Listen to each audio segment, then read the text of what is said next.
Jerusalem. Hamas handed over 4 dead hostages to the Red Cross early Thursday, in exchange for Israel's release of hundreds of Palestinian prisoners. The office of Israeli Prime Minister Benjamin Netanyahu confirmed that Hamas had given the bodies to the Red Cross. Israeli President Isaac Herzog later said on X that all 4 had been identified. At around the same time, the bodies were received on Wednesday. A Red Cross convoy carrying dozens of released Palestinian prisoners left Israel's Ofer prison. Crowds of cheering families, friends, and supporters of Palestinian prisoners were gathered in Beitunia jostling for a glimpse of the bus that was on its way. Hamas said Thursday it was ready to negotiate the next phase of the ceasefire. It warned that any attempt to pull back from the truce will only lead to more suffering for the captives and their families. Israel had delayed the release of over 600 Palestinian prisoners since Saturday to protest what it called the cruel treatment of hostages during their handover by Hamas.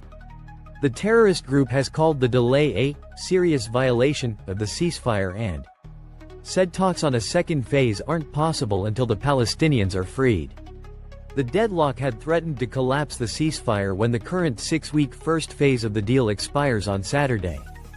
But late Tuesday, Hamas said an agreement had been reached to resolve the dispute during meetings in Cairo.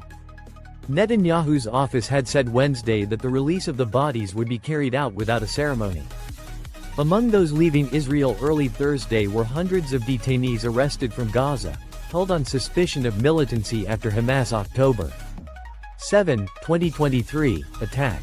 They include 445 men, 21 teenagers, and 1 woman who were all arrested after the Hamas attack, according to lists shared by Palestinian officials that did not specify their ages.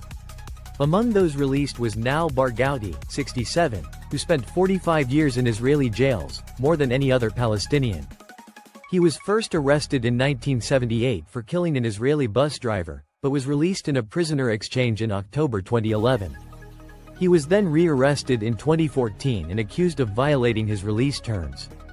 Under the exchange agreement, freed prisoners who were convicted of killing Israelis must be deported, leaving Barghouti unable to return to his home in the West Bank. It was not immediately clear on Thursday where Barghouti had been sent. Only around 50 Palestinians were being released into the occupied West Bank and East Jerusalem in this round. Dozens sentenced to life over deadly attacks against Israelis will be exiled out of the Palestinian territories, taken to Egypt at least temporarily until other countries accept them. The handover will complete both sides' obligations under the ceasefire's first phase, during which Hamas